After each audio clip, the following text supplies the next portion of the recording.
राजा, किसान और नगर, यही था। पहले अपन क्या देखा, राजा, फिर किसान और फिर उनका क्या, नगर। तो यहाँ से एक एक पॉइंट का जो आंसर क्वेश्चन बनेगा उसको देखते चलो। सबसे पहला है कि अभिलेख किसे कहते हैं या अभिलेख क्या होते हैं। ऐसे लेख जो पत्थर, धातु या मिट्टी के बर्तन जैसे कठोर सतह पर उत्कीर्ण किए जाते हैं, मतलब उकेरी जाती है, लिखी जाती है, उन्हें क्या कहा जाता है, अभिलेख कहा जाता है। आप लोग कभी किसी बिल्डिंग इमारत पे जाकर देखना जो पुरानी या प्राचीन काल की, जैसे किला है अपना, किले पे आप जाके देखोगे तो पत्थरों से लिखा होता है। अब जो पत्थरों से लिखा होगा तो वो क्या कहलाएगा, हमारे लिए अभिलेख। अब पत्थरों की जगह पर क्या कर दिया कि एक मार्बल का वो लगा देते हैं और उस पर लिख देते हैं। प्राचीन काल में मार्बल भी तक भी नहीं थी, तो केवल पत्थरों पर लिख दिया करते थे, जिसको क्या कहा जाता था, अभिलेख। तो अभिलेख ऐसे लेख जो पत्थर या धातु मिट्टी के बर्तन जैसे कठोर सतह पर उत्कीर्ण होते हैं, उन्हें अपन क्या कहते हैं, अभिलेख कहते हैं।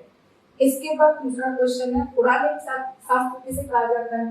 तो अभिलेखों के अध्ययन को पुरालेख शास्त्र कहा जाता है। जब ये अभिलेख लिखे जाएंगे, जैसे मैंने कहा कि अभिलेख किस पर लिखे जाते हैं, पत्थर, धातु, मिट्टी के बर्तन पे लिखे जाते हैं, तो उसको पढ़ना, उसको अध्ययन करना क्या कहलाता है, पुरालेख शास्त्र कहलाता है। यानी अभिलेखों को पढ़ना क्या कहलाएगा, पुरालेख शास्त्र। इसके बाद तीसरा है जनपद। जनपद किसे कहते हैं। जनपद का अर्थ एक ऐसा भूखंड, भूखंड मतलब भाग, ठीक है, जमीन का भाग, भूखंड मतलब जमीन का भाग, जहां जन मतलब लोग, जन मतलब क्या, लोग। तो आगे लिखा है लोग, कुल या जनजाति, यानी लोग हों, कुल हों या उनकी पूरी जनजाति अपना पांव रखता है, अपना क्या रखता है, पांव रखता है, अथवा बस जाता है या वहां पर रहने लगता है। इस शब्द का प्रयोग प्राकृत और संस्कृत दोनों भाषाओं में मिलता है, जिसे क्या कहते हैं अपन, जनपद कहते हैं। तो अभिलेख किसे कहते हैं, एक ऐसी लेख जो पत्थर, धातु या मिट्टी के बर्तन पे लिखा जाता है, क्या कहा जाता है। आपने देखा होगा हड़प्पा, जब चैप्टर अपन पढ़ रहे थे तो हड़प्पा में आप लोगों ने देखा होगा कि बहुत सारी चीजें अपन को लिखी हुई मिली थी पत्थरों पे, जो मैंने आपको दिखाया था, वो सब क्या थे, अभिलेख। तो और पुरालेख शास्त्र के इन अभिलेखों को पढ़ेंगे अपन, तो इन अभिलेखों को पढ़ने की कला क्या कहलाती है, पुरालेख शास्त्र। जनपद एक ऐसा भूखंड होता है जहां लोग, कुल या जनजाति बसने के लिए आती है, तो वो भूखंड क्या कहलाता है, जनपद कहलाता है। इसके बाद ओलिगार्की। ओलिगार्की क्या है, इसे समूह शासन भी कहते हैं। ओलिगार्की को क्या भी कहते हैं, समूह शासन भी कहते हैं।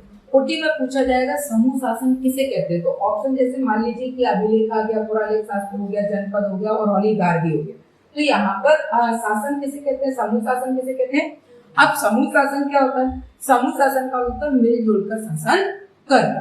तो जहां मिलजुल कर, देखो क्या वर्ड क्या लिखा है, समूह मतलब मैं अकेला कर लूंगा शासन, नहीं, समूह शासन का मतलब सब मिलजुल कर शासन करे। तो जहां पर समूह शासन होता है उसको अपन क्या कहते हैं, ओलिगार्की। इसमें शासन सत्ता पुरुषों के एक समूह के हाथ में होती है। इसमें सत्ता तो होती है लेकिन एक समूह के हाथ में, किसी इंडिविजुअल के पास नहीं। इसमें किसके पास रहती है, सत्ता पुरुषों के एक समूह के हाथों में होती है। पहले बताओ अभिलेख किसे कहते हैं, ऐसे लेख जो पत्थर, धातु या मिट्टी के बर्तन जैसी कठोर सतह पर उत्कीर्ण किए जाते हैं, उन्हें अपन क्या कहते हैं, अभिलेख कहते हैं। अब अभिलेख को पढ़ने की कला क्या कहलाती है, पुरालेख शास्त्र। जनपद का अर्थ ऐसा भूखंड जहां लोग, कुल या जनजाति बसने के लिए आती है, उसको अपन क्या कहते हैं, जनपद। ओलिगार्की क्या है, ओलिगार्की समूह शासन है। तो क्वेश्चन पूछा जाएगा समूह शासन किसे कहते हैं, तो किसे कहते हैं, समूह शासन किसे कहते हैं, ओलिगार्की, ठीक है। आगे देखते हैं, तो आगे लिखा हुआ है, फिर से पॉइंट कुछ लिखे हुए हैं उनको। अशोक क्या लिखा है, अशोक। आमतौर पर हम अशोक इस तरीके से लिखते हैं, ठीक है। तो जब भी आप इस तरीके से अशोक लिखो तो इसको ब्रैकेट में लिख देना, क्योंकि दोनों ही माने जाते हैं। प्राकृत भाषा में या पहले की बात करें तो अशोक इस तरीके से लिखा जाता है। प्राकृत भाषा में अशोक को अशोक लिखा जाता है। इसके बाद राजगह। राजगृह का प्राचीन प्राकृत नाम राजगह था। इस शब्द का शाब्दिक अर्थ है राजाओं का घर। अब पूछा जाएगा कि राजाओं का घर किसे कहा जाता है, तो ऑप्शन दे सकता है कि ओलिगार्की है, जनपद है, या राजगृह है, या फिर कुछ और दे देगा। तो यार नहीं दे देगा, तमिल कम दे देगा, तो क्या आएगा आंसर? राजगृह। राजगृह मतलब राजाओं का घर। इसके बाद अगला है कौटिल्य। अगला क्या है? कौटिल्य। मौर्य सम्राट चंद्रगुप्त मौर्य के गुरु व प्रधानमंत्री थे। कौटिल्य कौन थे? प्रधानमंत्री थे। किसके थे? चंद्रगुप्त मौर्य। किसके थे? चंद्रगुप्त मौर्य। ये उनके गुरु भी थे और ये उनके प्रधानमंत्री थे। आपको मैंने पूरी कहानी बताई भी थी कि जब मगध के ऊपर शासन किसका था? महापद्मानंद का था। किसका था? चाणक्य का दूसरा नाम क्या था? तो वही चीज मैं बता रहा हूँ कि शासन किसका था? महापद्मानंद। महापद्मानंद ने किसकी इंसल्ट की थी? चाणक्य की। और चाणक्य की इंसल्ट की थी तो वो जिस रास्ते से या जंगल से जा रहे थे वहां कौन मिल गया था? चंद्रगुप्त मौर्य, जो कि उस समय बच्चा था। उस समय जब वो मिल गए थे तो उनके बीच में जो वार्तालाप हुई थी उससे प्रभावित हो रहे थे चाणक्य। चाणक्य उससे प्रभावित होने के बाद उसने कहा राजा बनोगे क्या? बोले कि बिल्कुल बनेंगे। तो उसमें उसको कला दिखाई दी कि यार ये कुछ कर सकता है अपने जीवन में। तो उसने उसको प्रशिक्षण किया। प्रशिक्षण करने के बाद उसको किसके विरुद्ध खड़ा कर दिया था? महापद्मानंद। तो महापद्मानंद के विरुद्ध में जब खड़ा किया तो वहां पर दोनों में क्या हुआ? युद्ध हुआ। तो जीत किसकी हुई थी? चंद्रगुप्त मौर्य। तो चंद्रगुप्त मौर्य की जीत हुई थी। तो चंद्रगुप्त मौर्य ने क्या किया था? मौर्य वंश की स्थापना कर दी। भाई इनके वंश का नाम क्या था? तो अपने वंश की स्थापना कर दी। अब गुरु कौन थे? कौटिल्य। प्रधानमंत्री कौन थे? कौटिल्य। और इन कौटिल्य को ही अपन क्या कहते हैं? चाणक्य।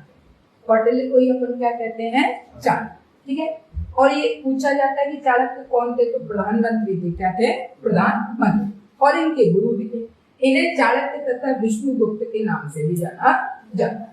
कौटिल्य कौन थे? सम्राट चंद्रगुप्त मौर्य के गुरु व प्रधानमंत्री, जिनका नाम क्या था? चाणक्य और विष्णुगुप्त भी। इसके बाद मेगास्थनीज। अब यहाँ पर हम लोगों का जो शासन चल रहा था, तो हमारे लोगों के शासन चलते में कुछ लोग बाहर के भी आए। उसमें कौन था? एक मेगास्थनीज नाम का व्यक्ति था। कौन था? मेगास्थनीज। मेगास्थनीज एक यूनानी विद्वान था। ये कौन था? पूछा जाएगा यूनानी विद्वान कौन था? तो यूनानी विद्वान कौन था? मेगास्थनीज। कौन था? जो यूनानी राजदूत के रूप में मौर्य सम्राट चंद्रगुप्त मौर्य के राज दरबार में लंबे समय तक रहा था। अब ये कौन था? यूनानी था, जो चंद्रगुप्त मौर्य के शासनकाल में लंबे समय तक रहा। इसने भारत के संदर्भ में इंडिका नामक पुस्तक की रचना की थी। इसने कौन सी किताब की रचना की थी? इंडिका। तो आपसे पूछा जाएगा कि इंडिका किसकी रचना है? इंडिका किसकी रचना है? किसकी रचना है? इंडिका किसकी है? चाणक्य का दूसरा नाम क्या है? कौटिल्य का दूसरा नाम। और चाणक्य को ही क्या कहते हैं? विष्णु। जो कौन थे? चंद्रगुप्त मौर्य के गुरु और प्रधानमंत्री। तो ओलिगार्की किसे कहते हैं? ओलिगार्की।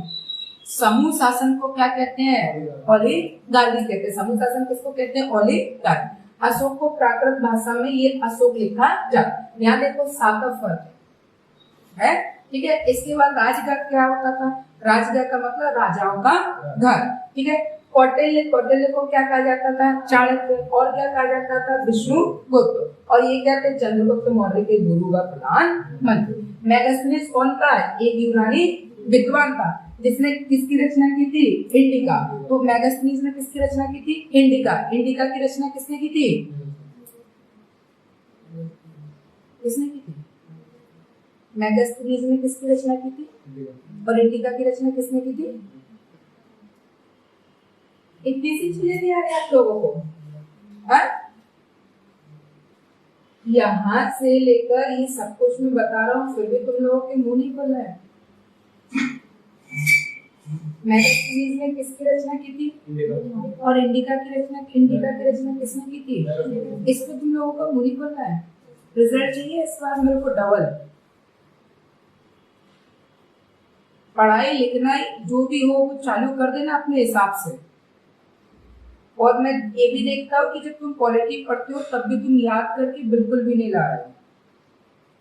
ये अपने आप को सुधार लो, और नहीं तो फिर मैं सुधारूंगा तो तकलीफ पैदा हो जाएगी। और वो तकलीफ इतनी ज्यादा बढ़ जाएगी, इतनी ज्यादा बढ़ जाएगी, तो एक ही असर होगा, या फिर तुम बहुत ज्यादा अच्छे तरीके से पढ़ जाओगे या फिर तुम क्लास छोड़ जाओगे। इसके अलावा कोई तीसरा का ऑप्शन हो ही नहीं सकता। अपने आप को चेंज कर लो, तो तुम नहीं पढ़ोगे मुझे कोई फर्क नहीं पड़ना, लेकिन क्लास का और अपने यहाँ का क्लास का रिजल्ट नहीं गिरना चाहिए तुम्हें। अगर तुम लोगों के हिसाब से मेरी इंस्टीट्यूट का रिजल्ट ना बढ़ पाए तो फिर मैं ये बर्दाश्त नहीं कर। बढ़ाना है तो रिजल्ट बढ़ाओ, नहीं बढ़ाना है तो घर बैठो। तुम पढ़ ही नहीं रहे हो, तुम्हें या तो ढंग से सो के नहीं आते हो। यहाँ मैं डायरेक्ट पूछ रहा हूँ, मेगास्थनीज ने किसकी रचना की तो तुम नहीं बोल पा रहे हो, इंडिका की रचना किसने की तो तुम नहीं बोल पा रहे हो। तुम कर क्या रहे हो फिर? काय को पढ़ लो, आत्महत्या काय को दे रहे हो, क्यों पढ़ रहे हो? तुम्हें पढ़ने की क्या जरूरत है? सुधर के आओ, कुछ साफ सुथरे बन के आओ। नहीं, मैं साफ सुथरा कर दूंगा।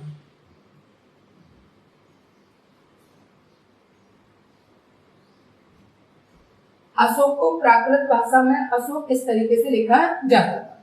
राजगृह क्या था? राजाओं का घर। कौटिल्य कौटिल्य चंद्रगुप्त मौर्य के क्या थे? गुरु और प्रधानमंत्री। इन्हें चाणक्य भी कहा जाता था और साथ में विष्णुगुप्त भी कहा जाता। मेगास्थनीज कौन थे? यूनानी विद्वान थे, और इसने किसकी रचना की थी? इंडिका। और इंडिका की रचना किसने की थी? मेगास्थनीज। अब आता है आगे पेरिप्लस। पेरिप्लस क्या है? यह यूनानी भाषा का शब्द है। ये किसका शब्द है? यूनानी भाषा का शब्द है। इसका अर्थ है समुद्री यात्रा। इसका अर्थ क्या है? समुद्री यात्रा। अब पूछा जाएगा समुद्री यात्रा किसे कहते हैं? तो किसे कहते हैं? पेरिप्लस। पेरिप्लस को क्या कहा जाता है? तो क्या कहते हैं? समुद्री यात्रा। या ये कहा जाए कि पेरिप्लस किस भाषा को कहा जाता है, मतलब किस भाषा में कहा जाता है? प्राकृत में कहा जाता है, संस्कृत में कहा जाता है, कि यूनानी भाषा में कहा जाता है? किस भाषा में कहा जाता है? तो मेगास्थनीज कौन था? यूनानी विद्वान। कौन सी रचना लिखी थी? इंडिका। इंडिका किसने लिखी थी? मैं। तो पेरिप्लस किसे कहा जाता है? समुद्री यात्रा। इसके बाद तमिल का आगे क्या लिखा है? तमिल को इसका अभिप्राय उपमहाद्वीप के दक्कन और उससे दक्षिण के और उसमें दक्षिण के क्षेत्र से, यानी तमिलकम जो क्षेत्र है वो क्षेत्र का नाम लिया है जो कि दक्षिण का क्षेत्र होता। आज भी तो हम तमिल को साउथ बोलते ना, तो दक्षिण का जो क्षेत्र था उसको अपन क्या कहते थे? तमिलकम। ठीक है। राजगृह क्या था?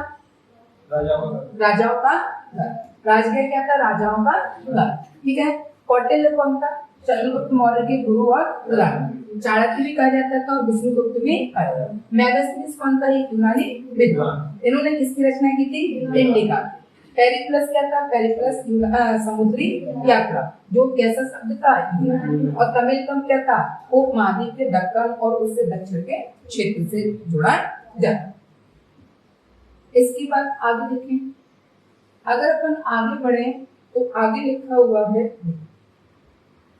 संगम साहित्य के प्राचीन तमिल काव्यों के संग्रह को संगम साहित्य के नाम से जाना। किसके? अपने साउथ का जो हिस्सा था, साउथ के हिस्से में जो काव्य संग्रह हुआ करता था, जो भी लिखा जाता था, जैसे अपन कहते हैं महाकाव्य, खंड काव्य, ठीक है, इस तरीके के जो भी काव्य लिखे जाते थे और उनका जो संग्रह होता था, संग्रह मतलब एक तरीके से कॉन्फ्रेंस होती थी, सम्मेलन होता था, तो वहां पर इसको क्या कहा जाता था? संगम साहित्य। मतलब सभी साहित्य मिलते। अग्रहार क्या लिखा? ब्राह्मणों को दान में दिए गए भूभाग को क्या कहा जाता था? जो भी भूभाग अपन ब्राह्मणों को दान में दिया करते थे उसको क्या कहते थे? अग्रहार। ठीक है। इसके बाद दानात्मक अभिलेख। दानात्मक अभिलेख क्या है? पहले तो अभिलेख समझ में आ गया था। अभिलेख क्या है? पत्थर या मिट्टी के बर्तनों पर उत्कीर्ण की गई बातों को अपन क्या कहते हैं? अभिलेख। और उसको लिखित पढ़ने की कला को क्या कहा जाता है? पुरालेख शास्त्र। अब यहाँ पर कौन सा आ गया? दानात्मक अभिलेख। द्वितीय शताब्दी ईसा पूर्व के काल में धार्मिक संस्थाओं को दिए गए दान के विवरण वाले अभिलेखों को दानात्मक अभिलेख कहा जाता है। अभिलेख वो भी लिखी गई और अभिलेख ये भी लिखा गया, तो दोनों में जैसे अपन ने कहा कि ये लिखा अभिलेख और यहाँ पर अपन ने लिखा दानात्मक, यहाँ अपन ने लिखा दानात्मक अभिलेख। अब अभिलेख तो हमें ये समझ में आ गया कि अभिलेख किसे कहते हैं, कि हमें मालूम है कि जो भी पत्थरों पर या मिट्टी के बर्तनों पर जो लिखा जाता है उसको अभिलेख कहते हैं।